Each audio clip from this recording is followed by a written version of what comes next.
Good afternoon, everybody, and welcome back to the Fintech Nexus weekly news show. My name is Peter Renton, chairman and co-founder of Fintech Nexus, coming at you today from a hotel room in downtown San Francisco. Joined as always by my good friend and colleague, Todd Anderson. Look like you're at our New York studio, Todd. Yep. Hey, Peter, how are you? Doing great. And Nick, joining us from across the pond, all the way from Rome, very late your time there. How are you doing, Nick Milanovic? I'm doing very well. It's good to be back on the show. Thanks for having me. Good to have you back. My pleasure. Thanks for staying up so late. So we have a very busy week of news to cover. It seems like every week's a busy week. A little slow. But this week, oh my God. See, I actually happen to be in San Francisco this week, and I've been visiting fintechs all week. And in the last 24 hours, I've had, I don't know, like 6 meetings, I think. And all anyone can talk about is Silicon Valley Bank, because, oh my goodness, what a crazy thing this is. So Silicon Valley Bank banks pretty much every fintech, it seems like. That everyone I spoke to in the last 24 hours banks at Silicon Valley Bank. And they have had, the big thing, in case you've missed it, they basically announced they have had to sell securities at a $1.8 billion loss. And part of this is because, they hold deposits from all these tech companies. These tech companies have been laying off people and they've been draining down cash. So they've had to sort of, meet the cash obligations of their customers. And they had some treasuries and mortgage-backed securities that they were hoping, I think, to hold a little longer. But with interest rates going up, the price of those securities have dropped dramatically and they've had to sell. So their stock was down 60% today. And this is not a small cap company. This is an S&P 500 member. This is a major bank. And I haven't seen anything like this really since my time in fintech. And boy, what a day for Silicon Valley Bank. Thoughts, Todd? Yeah, I mean, this one is, compared to the story that we'll talk about next with Silvergate, and this one's a little bit scarier, when thinking of the grand scheme of things and how quickly this is unraveling in real time. I know there's been this kind of slow burn for a while now with tech and fintech, but the pace at which this is now taken on, I think you had VC firms sending notes to all their portfolio companies to make sure you don't have cash in the bank. The bank CEO coming out and basically saying everything's, don't, listen to, or don't keep telling everyone that we're at risk and let it spiral. Listen to your investors. So it's, it's a really strange set of circumstances. And, I don't think there's a way forward that is guaranteed for SVB today. And I think if you would have asked us that a month ago, we'd be like, yeah, okay.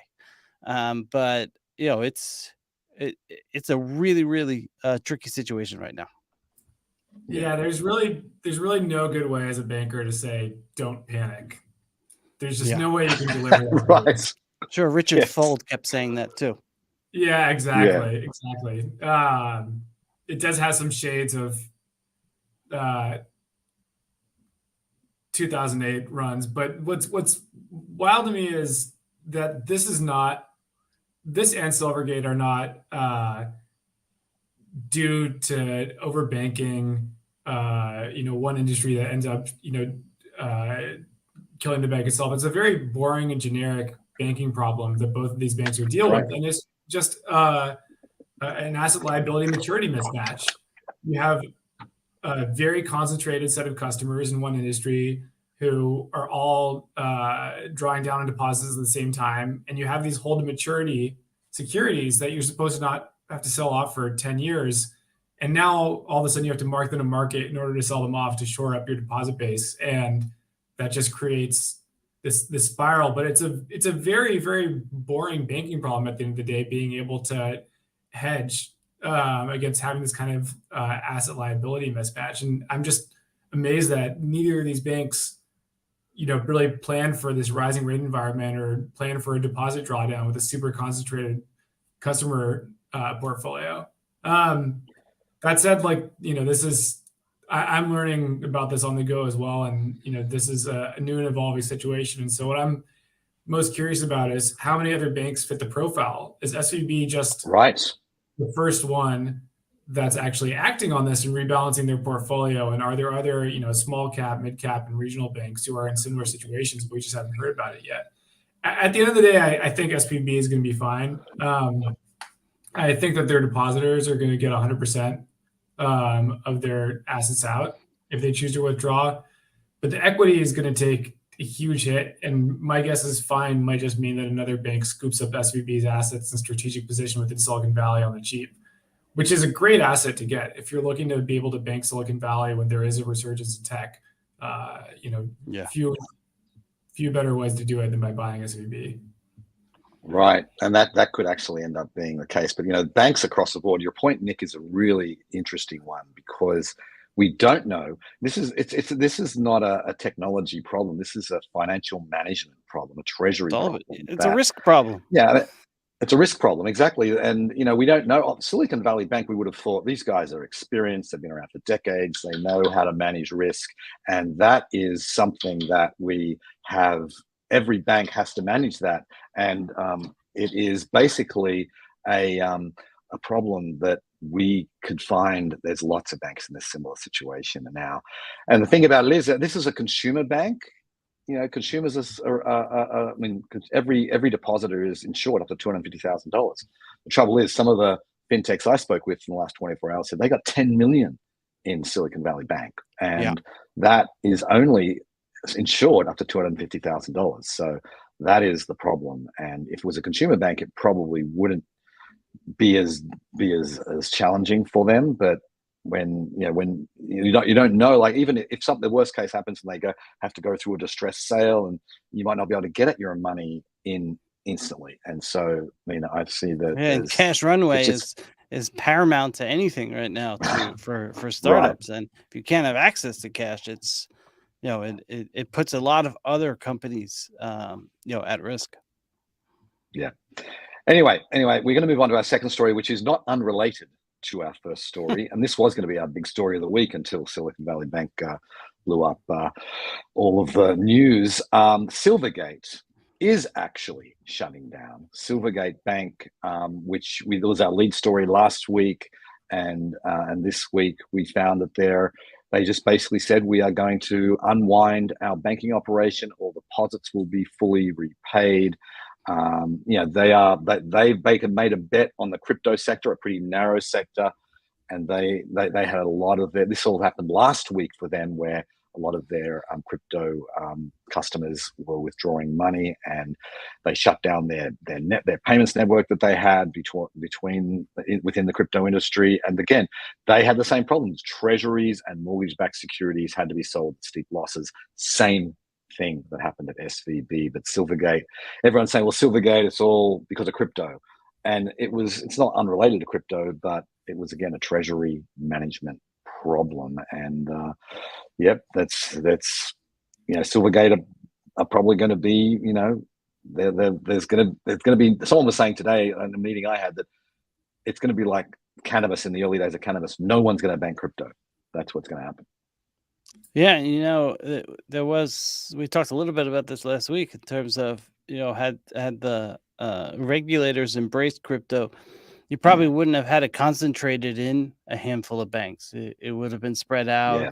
And in turn, the biggest byproduct of it is that it would have changed the risk policies of many crypto firms who instead went offshore or they played in this gray area where they probably took too many chances.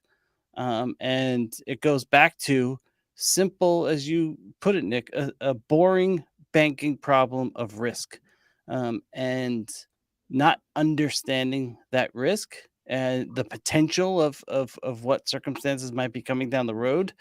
And the other part of this story that was a bit annoying to see was, just to throw it as if it was crypto right under the bus from, the senator, I believe, Ohio, as if just trying to score a couple of points on throwing crypto under the bus, when in reality, the asset was crypto that they focused on. Yeah. But we just saw what happened to SVB, which was not heavily invested in crypto. And the same thing happened. So it's the misunderstanding of the space too is I think a problem that we're still going to have to deal with for quite some time amongst lawmakers. Yep. Oh yeah, it's gonna be a tough regulatory path for crypto here. But I think you both bring up the right point about both of these cases, which is that the original sin here is just customer concentration in terms of deposits. They were sourcing deposits from a very concentrated industry, but it could have been like beauty products. If all of a sudden there was an overnight change in our beauty standards and people just stopped buying beauty products, that any bank that was concentrated with beauty products retailers as customers would be facing a drawdown on deposits all of a sudden. And so, in my mind, like, the lesson is a very, very boring banking lesson for both of these institutions. It just happens to be the case that with that drawdown, you're, as Peter mentioned, selling all these securities at a heavy loss, and so shutting down. It's interesting, Japan actually regulated FTX, speaking of crypto institutions, very heavily and forced them to conduct very boring business relative to their more exotic offshore Bahamas business. And so FTX users in Japan are getting paid out 100% of their crypto deposits. Everybody's getting made whole because FTX wasn't allowed to take the same kind of risks that it was offshore here in the US. So I also feel like if regulators, it's easy to say that because, regulation is written in blood.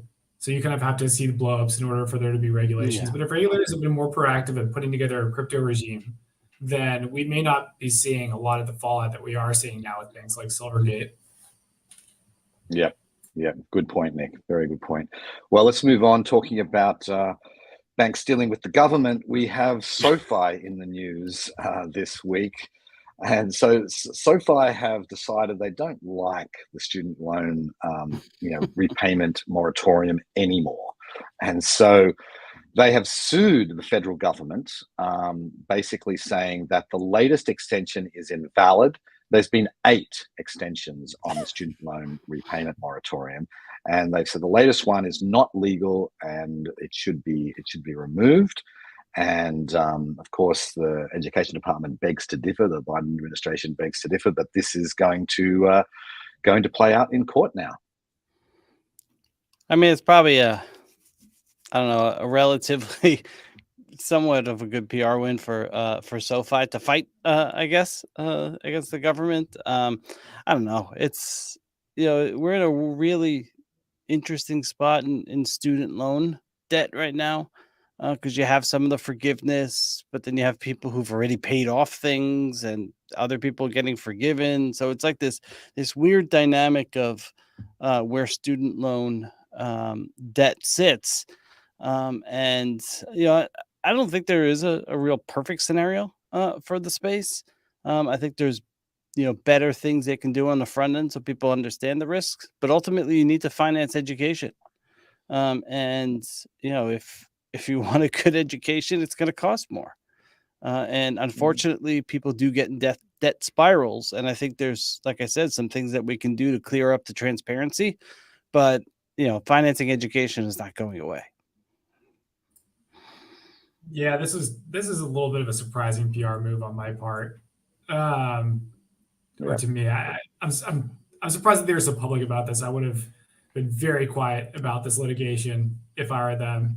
You're effectively petitioning to be able to go back to charging people for education loans, which I agree, Todd, it's necessary to enable people without the resources to do so to be able to take education seriously and participate in curricula and then pay it back over time. And SoFi provides a valuable service to the market by primarily refining otherwise more expensive loans by underwriting students more effectively than the federal loan program. But like going after the administration for the moratorium on loan repayments is just not going to be a good PR move for you. I don't think so. I feel like particularly when you own you have a stadium, a very big, expensive stadium that is quite famous, and people are going to go, you can afford to put your name on a shiny new stadium, and you can't give some struggling former students a break. I don't see how they win that PR battle. I mean, I'm with Nick. I don't know why they would make this like, so apparent. Like, hey, we're But they also, they had that Super Bowl ad. They had a Super Bowl ad that was like, this person's great. They're not great. They're not great. They're not great. Yeah. Maybe this is just like their new PR is just going after new PR is going back to the old PR. Right. Because that was like 2015 or 16, right? That was a little later than that, because that might have been maybe their it was second 18. ad, but yeah. Anyway, we're going to move on now to actual fintech innovation, which is what we really like to talk about. But sometimes other stories get in the way here. So Credit Karma this week, they obviously got bought by Intuit a while back, and they are still, obviously a behemoth in the consumer kind of credit reporting space and in the lending space. They are now allowing Credit Karma members to track their net worth. And the whole idea of this is people come to them for loans and credit cards. And I actually use Credit Karma, and I check Credit Karma every month. We've been doing it since 2011, I think, just to check my credit score and credit reports, just to make sure everything's still on track there. But they say they want people now to come and check, basically connect all their investment accounts and their home and all sorts of things to really track their net worth. Haven't played around with it yet, because it hasn't actually. I'm a Credit Karma member, and I haven't received any notification on it yet, but it's going to be rolling out very shortly. Initial rollout is to credit score people with a credit score of 720 or above, and this is a space I feel like no one's done this well yet. It's amazing. I mean, Personal Capital has a decent, or they're now Empower. They've got a decent thing, but it still breaks a lot, and I feel like this is a space that should have been cracked 5 years ago, particularly with Plaid, but it hasn't. So, what are you guys' thoughts on Credit Karma trying to have a go at it? I mean, I think it's somewhat interesting. I mean, I don't know how many people are also screaming for this. Or I think most people are trying to get a better sense of how they can, maybe put a little money away and get from month to month versus, what the entire financial net worth picture might be of themselves. So I know where the target is right now, which is 720 and higher. So those people are probably the ones that think about this a bit more. But I mean, I don't think about my net worth that much, to be honest with you, overall, and I probably fall into who they're going after. So I mean, I might use it, but I don't know how valuable it is, to be honest with you. I feel like Credit Karma giving people a way to track their net worth in 2023 is like me giving a college student a scale their first freshman year. Like, you should have watched this product 2 years ago. It's only going to give you bad news this year. Like, you're going to move to college, you're going to put on 20 pounds because you have all the food in the world, and you're going to like slowly pare it back down. Like, why would I want to be checking my net worth day in, day out in 2023 when everything is just falling apart? You got to read the room, guys. That's a good point. You need to do it like late 20 when you had Dogecoin was up here and you had all this free government money for 2 years. It would have been the most popular product you ever launched. Well, no, I'm sure they had it in development for some time, and very, very interesting, very good point. Very good point. Maybe I'm an outlier here, but I calculate my net worth every quarter, and maybe I'm not. So, you are, Peter. Anyway, if you want to hear something really crazy, I still use Mint.com to track mine. Yeah, wow, that's impressive. I still have my Mint account, but I don't really. I still use it occasionally, but it's not my main. Peter, I bet Bo uses Excel. He could well do. Anyway, let's move on. We're going to talk about. Nobody's launched this product yet. Somehow, anyway. No, they have. It's still in available. So I use Google Sheets. That's what I use, because there isn't a good solution. Amazon and are launching, I don't know, it's not really an NFT platform. It's a way to buy NFT collections, it seems like. So this was in the news this week. You buy all sorts of things at Amazon, and now what you'll be able to do if you want is to buy an NFT tied to your purchase. Now, I don't think this is all about when you buy diapers or when you buy toilet paper or whatever on Amazon. It's going to be more for, high-end fashion items, things that are highly sought after. I expect we don't know any details yet, but it's Amazon obviously biggest e-commerce retailer on the planet, or at least outside of China, biggest customer base. When they make moves in the NFT space, people pay attention.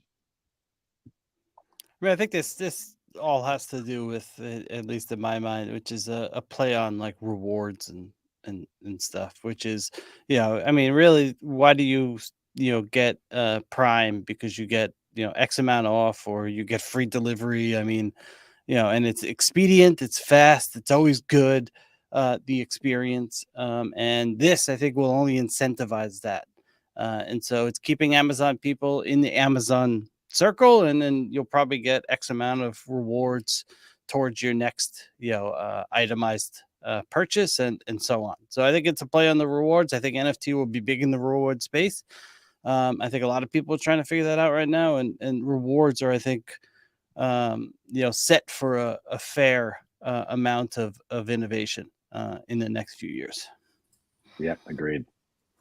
Yeah, I feel like the Bored Apes and the CryptoPunks and everything kind of poisoned the well for NFTs, which is a shame, because people forget that there are actually interesting novel use cases for NFTs that rely on NFT infrastructure, like mortgage titling, auto titling, being able to like do a direct peer-to-peer transfer of a house through an NFT mortgage title. Like, that's pretty interesting. And so the Amazon move, as much as I want to mock it, because I want to mock everything that has to do with NFTs,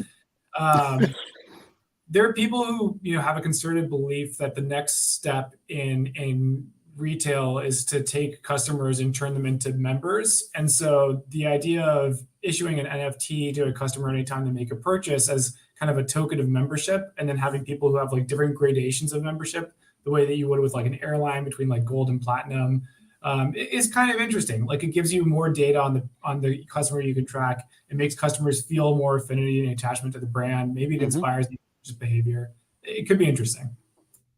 Yeah, no, that's a good point. Well, and in fact, Fintech Nexus is going to be coming out with our own little project here before our big event in a couple of months. So stay tuned. Peter keeps giving away stuff on this show. I'm just teasing. This week. I'm just teasing. That's all right. Do we get NFTs? Okay, we're gonna. Stay tuned, Nick. So we are going to talk, staying in the Web3 world, talking about Coinbase. Coinbase launched basically a wallet as a service technology. They have a wallet API, which is going to allow Web2 companies, or any company, to access a Web3 wallet. So they're going to create, it's for developers to be able to enable that to happen. You won't need the ridiculously long seed phrases that you have when you're creating a Web3 wallet, because it's going to have sort of a Web2 traditional interface. And I mean, if Web3 isn't going away, and but it still has this onboarding problem, which I think Coinbase obviously recognize, and they want to do something about. I mean, this sets up nicely for the next eventual wave into Web3, and making that on ramp simple is something I think the entire industry needs to evolve on. And Coinbase has arguably the biggest name in the space right now. It makes a lot of sense for them. So. I totally agree. I think interoperability is going to happen between different places that you have assets stored at rest. And eventually, it'll look weird to talk about crypto versus fiat, because there will be more blend between different types of assets. So this looks like a move in the right direction. Right. Okay, moving on to our layoff of the week, where we've been covering this every single week for, I don't know, months and months. There's always some major company that we hear about announcing layoffs. So this was actually coming from Amount.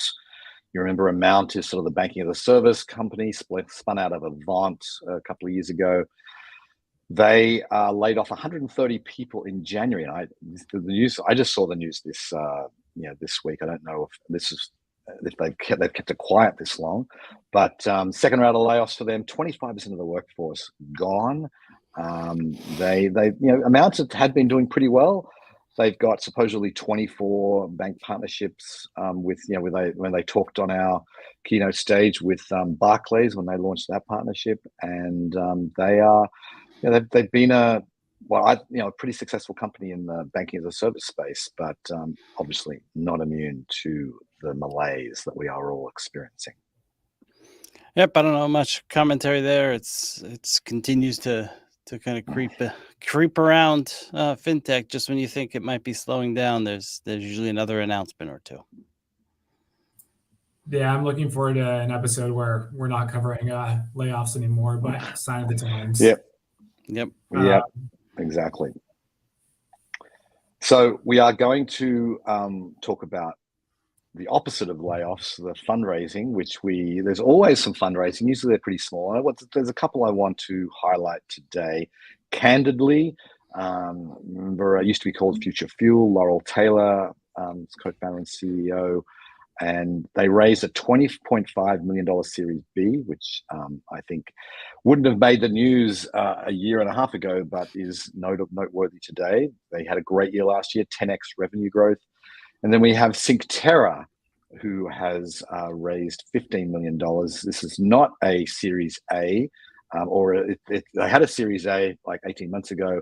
It's not a Series B yet. It's sort of a in-between round. And they'll actually had all new investors for Syncterra. National Bank of Canada is led the round, their venture capital arm, and they've got a whole bunch of other banks that are investing in that round. So Syncterra doing well, Future Fuel doing well.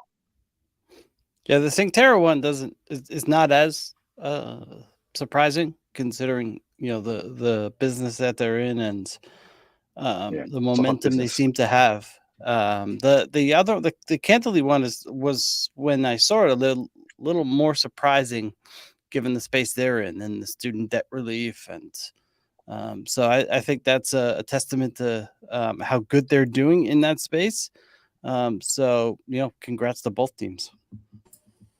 Yeah, agreed. I'm glad you picked these two examples of products. I think they're both good products and valuable, being built by good teams. And so it's exciting to see these signs that there's still room for growth in the fintech market. I just hope that, Candidly as a lender is doing a good job of managing a changing interest rate environment, because anybody can build a loan portfolio, but recouping those loans in a healthy way is always the challenge.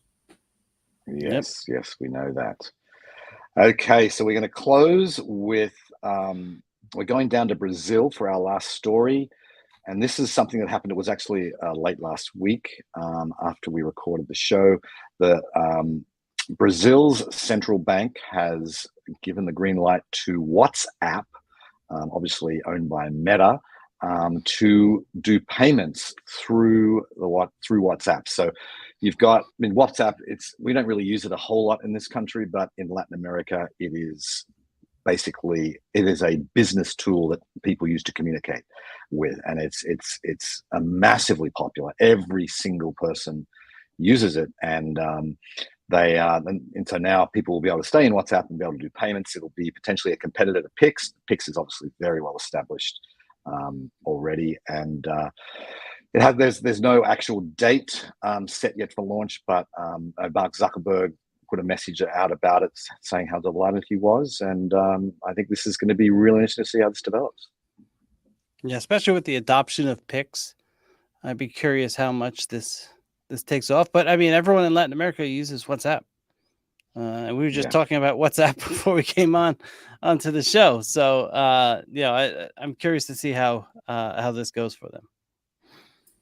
Not even just for personal communications. We invest out of the fund in Latin America, and that's my primary way of talking to any founding team in LATAM. It makes me sad that Facebook renamed themselves Meta and spent all this time talking about the metaverse, and now they're winding that product down. And instead, Zuckerberg is going out and talking a lot about how they're investing in AI because AI is now the new shiny object. Like, you have a product in 200 countries that you can make the primary channel through which people access banking services, payments, insurance. In India, WhatsApp offers insurance. Like that's a great product right there. In 200 countries, you could become the primary banking channel for 200 countries worth of citizens. Like, just trumpet that instead of talking about the metaverse. Are they going to name it? Are they going to? How are they going to name the company now? Like Ayeta or for AI? Yes, AI, exactly. Well, anyway, we digress, but I totally agree, Nick. I mean, WhatsApp is an underutilized tool. Just because it's not big in this country, it could be the gateway for all of fintech in many. Yeah, Americans don't. So. Unless you travel the world and have interacted with different populations in the world, Americans don't fully appreciate the popularity and the way in which a WhatsApp type platform really helps. Yeah, no, it's interesting. Like I go down to Australia now for this last trip I did. I normally get a local SIM card to deal with, so everyone can call locally.